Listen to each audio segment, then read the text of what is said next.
অনেক দিন তো করলাম চাকরি, রিজাইন দিছি 1.5 বছর পরে, 1.5 বছর আগে, 1.5 বছর পরে যাই চাকরি ছাড়া হয়েছে।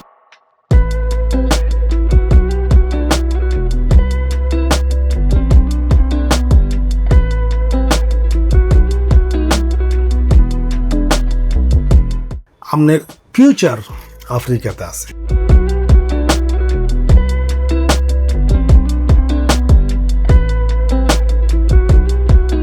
25 বছর আগে ফেনীর একটি গ্রাম থেকে কাজের সন্ধানে দুবাই গিয়েছিলেন নিজামউদ্দিন। তিনি জানতেনই না কী কাজ করবেন, ভাগ্য তাকে কোথায় নিয়ে যাবে। 12 বছর লেগেছে সেই লক্ষ্য ঠিক করতে। এরপর তিনি এসে পৌঁছান পূর্ব আফ্রিকার দেশ উগান্ডায়, সম্পূর্ণ অন্যরকম এক মানুষ হয়ে। এখন তার সাজ সাজ অবস্থা, গাড়ি, বাড়ি, ব্যবসা, খামার, অনেক কিছু। কাম্পালা নামের এই শহরে মোটামুটি নামকরা এক বাংলাদেশি নিজামউদ্দিন।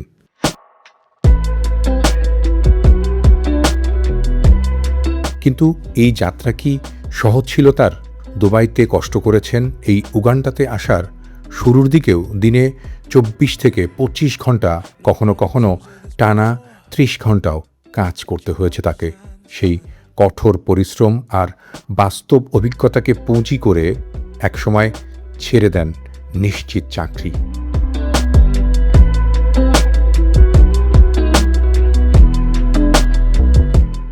নিজামউদ্দিন উগান্ডার রাজধানী কাম্পালায় বৈদ্যুতিক পণ্যের একজন প্রতিষ্ঠিত ব্যবসায়ী। চীন ও ভারত থেকে পণ্য আমদানি করছেন, গড়ে তুলেছেন নিজস্ব ব্র্যান্ড। তার কয়েকশো ইলেকট্রিক্যাল পণ্য বিক্রি হচ্ছে উগান্ডার দোকানে দোকানে। এই ব্যবসায় বেশ নামও করেছেন তিনি। কাম্পালায় এখন থাকছেন পরিবার নিয়ে। আসলে অ্যাকচুয়ালি আমি 2001-এ দুবাইতে এসেছিলাম। দুবাইতে যা হোক, যে কোনো সাফারিংয়ের মাধ্যমে, দালালের মাধ্যমে আসা হয়েছে। অনেক কষ্ট করছি প্রথমে 1 বছর, পরে যে কোনোভাবে মানে আর একটা কোম্পানিতে যাই শুরু করছি। তো মোটামুটি ওখানে ছিলাম 2013 সাল পর্যন্ত। 2013 ফেব্রুয়ারিতে ইউগান্ডা আসা। আমাদের যে আগের যে কোম্পানি ছিল, ওই কোম্পানি প্রমোশন দিয়ে আপনার ইউগান্ডাতে ট্রান্সফার করা আর কি। তো এখান থেকে ইউগান্ডাতে আলহামদুলিল্লাহ শুরু করলাম। শুরু করার পরে অনেক মানে নতুন নতুন প্রোডাক্ট, শুরুটা এত ইজি ছিল না, বাট নতুন প্রোডাক্ট এটা নিয়ে অনেক সাফারিং। যে কোনো কাস্টমারের কাছে যাওয়া, কাস্টমাররা আপনার রেসপন্ড দিত না পর। তারপরে অনেক ধরনের মানে অ্যাবিউজ, অনেক কিছু করতে করতে এক পর্যায়ে আমিও ট্রাই করতে পরবর্তীতে ওরা মোটামুটি আমাদের সাথে একটু ভালো আচরণ করতেছে এবং কি প্রোডাক্টের অর্ডার দিতেছে। আস্তে আস্তে আমরা শুরু করলাম।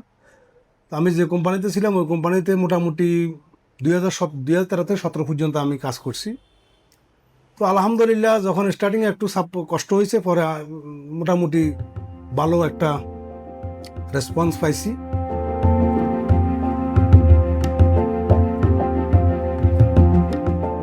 পূর্ব আফ্রিকার দেশ উগান্ডা। একসময় বাংলাদেশ থেকে আমরা অনেকেই নাক সিটকে এই দেশটির কথা বলতাম। গরিব খারাপ দেশ হিসেবে উগান্ডাকে উদাহরণ দিতাম। কিন্তু এখানে এসে আমার সেই ধারণা অনেকটাই পাল্টে গেছে। বেশ উন্নতি করছে এই দেশটি, বদলাচ্ছে খুব দ্রুত। মানুষজন এখানকার ভালো, রাস্তাঘাট, ঘর বাড়ি, শহর সব কিছুই বেশ গুছানো। কাম্পালা এর রাজধানী।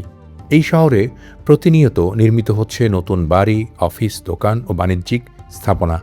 আর নির্মাণ খাতের সাথে সরাসরি যুক্ত বৈদ্যুতিক পণ্যের বড় একটি বাজারও এখানে গড়ে উঠেছে। এই বাজারটি লুফে নিয়েছেন বাংলাদেশি নিজামউদ্দিন।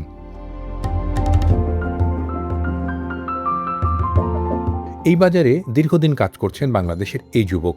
প্রথমে একটি প্রতিষ্ঠানে চাকরি করেছেন, তাদের ব্যবসা বাড়িয়েছেন এই দেশে, কিন্তু নিজে মর্যাদা পাননি সেখানে। পরে এক ধরনের জেদ থেকে এই দেশে নিজেই শুরু করেন ইলেকট্রিক্যাল পণ্যের এই ব্যবসা। ইউগান্ডাতে আসছি, আবার ওইটা চিন্তা করে আবার বসের বললাম আমি আমি চাকরি ছাড়তে চাই। তো রিজাইন দিছি 1.5 বছর পরে, 1.5 বছর আগে, 1.5 বছর পরে যাই চাকরি ছাড়া হয়েছে। ছাড়াই নিজে শুরু করছি। নিজে শুরু করাটা এত ইজি হয় নাই। ওরা দোকান নিয়ে নিলাম। দোকান নেওয়ার পরে ক্যাপিটাল ছিল না, মানুষের থেকে অনেক অনেক যারা পরিচিত আছিল অনেকে সাপোর্ট করছে। ইউগান্ডানে সাপোর্ট করছে, ক্যাশ দিয়ে যেমনি ফাটছে এমনি সাপোর্ট করছে। অনেকে পাকিস্তানি আছে, বাংলাদেশি আছে, অনেকে সাপোর্ট করছে, ইন্ডিয়ান আছে। অনেকে সাপোর্ট করছে, মোটামুটি আলহামদুলিল্লাহ ওরা সাপোর্ট করার কারণে আলহামদুলিল্লাহ আমি এখন নিজের ব্যবসা নিয়ে মোটামুটি আছি। ফেনীর দাগনভূঞা উপজেলায় বাড়ি নিজামুদ্দিনের। জীবনে প্রতিষ্ঠিত হওয়ার স্বপ্ন নিয়ে 2001 সালে প্রথমবারের মতো তিনি পাড়ি জমান বিদেশে। তখন হয়তো নিজেও জানতেন না প্রবাস জীবনের এই যাত্রা একদিন তাকে আফ্রিকার একটি দেশে প্রতিষ্ঠিত ব্যবসায়ী হিসেবে পরিচিত করে তুলবে। প্রায় 4,000 ধরনের ইলেকট্রিক্যাল পণ্য তিনি বিক্রি করেন উগান্ডায়। নিজের প্রতিষ্ঠিত ব্র্যান্ডের পণ্য আছে 400-র কাছাকাছি। দীর্ঘদিন কাজ করতে করতে আফ্রিকার বাজার সম্পর্কে ধারণা নিয়ে 2018 সালের জুন জুলাই থেকে নিজের ব্র্যান্ড এয়ারটেলের মাধ্যমে তিনি বিভিন্ন রকমের পণ্য বাজারজাত শুরু করেন। এখন তার এসব বৈদ্যুতিক পণ্যের সাম্রাজ্য উগান্ডা জুড়ে। পাশের কেনিয়া, রুয়ান্ডা, কঙ্গোতে পাঠাচ্ছেন নিজের মালামাল।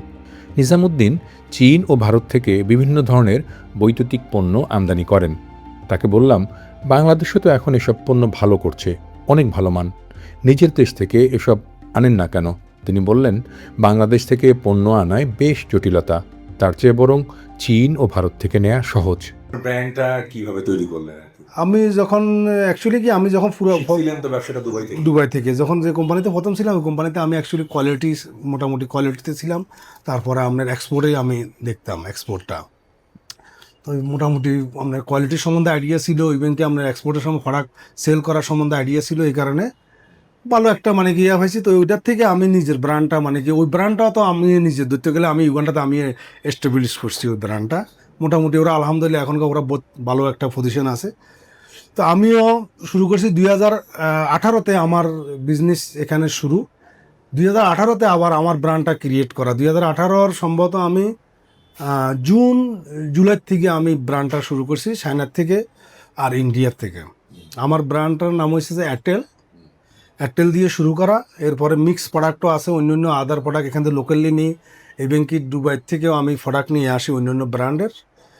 তারপরে চায়নার থেকে ইন্ডিয়ার থেকে আনা হয়, ইন্ডিয়ার থেকে আমার নিজের ব্র্যান্ডও বানানো হয় এবং কি আপনার অন্য ব্র্যান্ডগুলো রাখা হয় পাশাপাশি। তো এখন মোটামুটি আমার কাছে প্রায় মিক্সড হিসাব করলে আপনার 3,000 3,500 আইটেম আমাদের কাছে আছে, আমরা করি। একসময় নিজে কর্মী মানে একটি প্রতিষ্ঠানের শ্রমিক হিসেবে এলেও এখন এই দেশের অনেক মানুষের কর্মসংস্থান হয়েছে তার মাধ্যমে। স্থানীয় ক্রেতা ও ব্যবসায়ীদের সঙ্গেও তিনি গড়ে তুলেছেন আস্থার সম্পর্ক। বিদেশের মাটিতে একজন বাংলাদেশির এমন গ্রহণযোগ্যতাই তার সাফল্যের অন্যতম বড় শক্তি। তবে নিজামুদ্দিনের স্বপ্ন বৈদ্যুতিক পণ্যের ব্যবসাতেই থেমে থাকেনি। শহরের ব্যস্ত ব্যবসায়িক জীবন থেকে বেরিয়ে তিনি পা বাড়িয়েছেন কৃষি ও প্রাণী সম্পদের জগতেও, করেছেন খামার। ভবিষ্যতে উগান্ডায় মিট প্রসেসিং সেন্টারও করতে চান তিনি।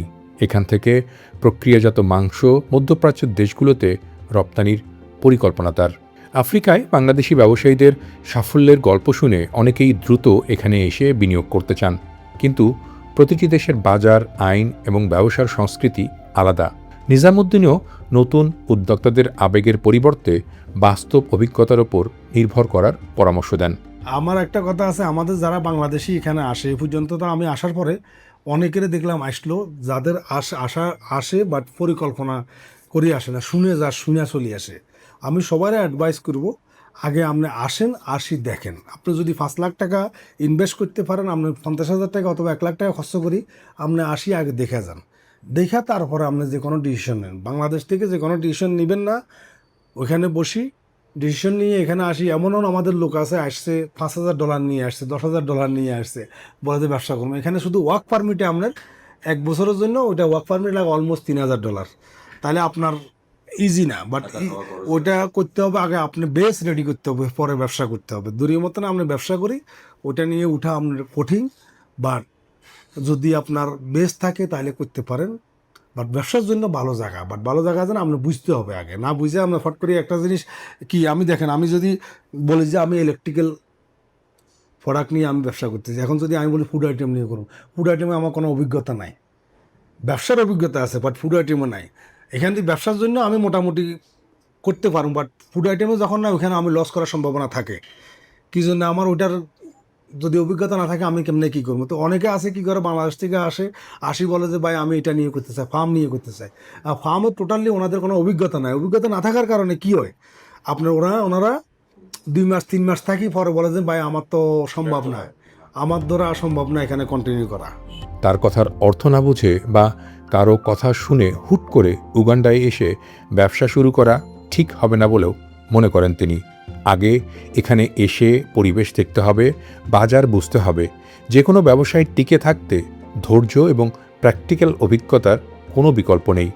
দূর থেকে একটি বাজারকে যতটা সহজ মনে হয়, বাস্তবতা অনেক সময় ততটা সহজ নয়। আপনার শিক্ষাটা কি, যে একটা লোক একটা ব্যবসায় দাঁড়াইতে গেলে, মানুষ প্রতিষ্ঠিত হয়ে গেলে কোন জিনিসটা আপনার কাছে জরুরি মনে হয়? আমার মনে হয় আপনার যে কোনো কিছু আপনি আগে শিখতে হবে। দেখেন অনেকে আমি দেখছি এখানে পড়ালেখা করি, ভালো ডিপ্লোমা করিও ফেল যাইতেছে। ফেল যাওয়ার কারণ হচ্ছে যে ওর কাছে ফিজিক্যালি কোনো মানে কি ইয়ে নাই, নলেজ নাই, অথবা ফিজিক্যালি কোনো মানে কি আপনার কি বলে এটা সেরকম প্র্যাকটিক্যাল কোনো অভিজ্ঞতা নাই, এই কারণে সমস্যাটা হয়। আর দ্বিতীয়ত হচ্ছে যে এখন বর্তমানে ইউগান্ডা যে আপনি যদি ব্যবসা করতে, আপনি যদি কোনো জায়গায় থাকেন অথবা কোনো জায়গায় চাকরি করেন, মানুষের সাথে পরিচিত হন, তাহলে আপনার ব্যবসাটা মোটামুটি চালায় নেওয়া ইজি। বাট নতুন একটা লোক আসি, ওইটা মানে কি দড়িয়ে মতনে আপনার বড় ব্যবসা করব, বড় চিন্তা করব, এটা টাইম ইজি না। মানে স্টার্টিংয়ে একটু টাফ হবে, বাট ধৈর্য ধরে যদি থাকতে পারে তাহলে আলহামদুলিল্লাহ করা ভেরি ইজি, কোনো সমস্যা নাই। বাট ধৈর্যটা হচ্ছে যে মেন আর কি, ধৈর্য ধরতে হবে, আপনার চেষ্টা করতে হবে। অনেকে আমি দেখি মানে আপনার দোকানপাট খুলে অনেকে আসে কি আপনার 10টা বাজে আসলো, 11টা বাজে এলো, 5টা বাজে চলে যাইলো। আমার ওই সিস্টেম না। আমার অফিসের টাইম হচ্ছে যে 8টায় আমি আসি, 6টায় যাওয়া 6টায় যাই। হ্যাঁ, শুরু যখন স্টার্টিংয়ে আমি যখন যে কোম্পানির প্রোডাক্ট নিয়ে আমি আসছি, ওই কোম্পানিতে আমি জেনারেল ম্যানেজার হিসেবে ছিলাম ওই কোম্পানির। তো যখন আমি শুরু করছি ওখানে এমন দিন গেছে 24 ঘন্টা 25 ঘন্টা কাজ করছি। সাফল্যের গল্প থেকে অনুপ্রেরণা নেওয়া যায়, কিন্তু সফল হতে হলে প্রত্যেককেই নিজের প্রস্তুতি ও অভিজ্ঞতার পথ পাড়ি দিতে হবে, এমনটাই মনে করেন আমাদের এই Nizamuddin. But you outshine the sun, the type that I've been looking for. I've seen you inside my dreams. So baby, come a little closer. Know that you are the only one. I wanna see your body move.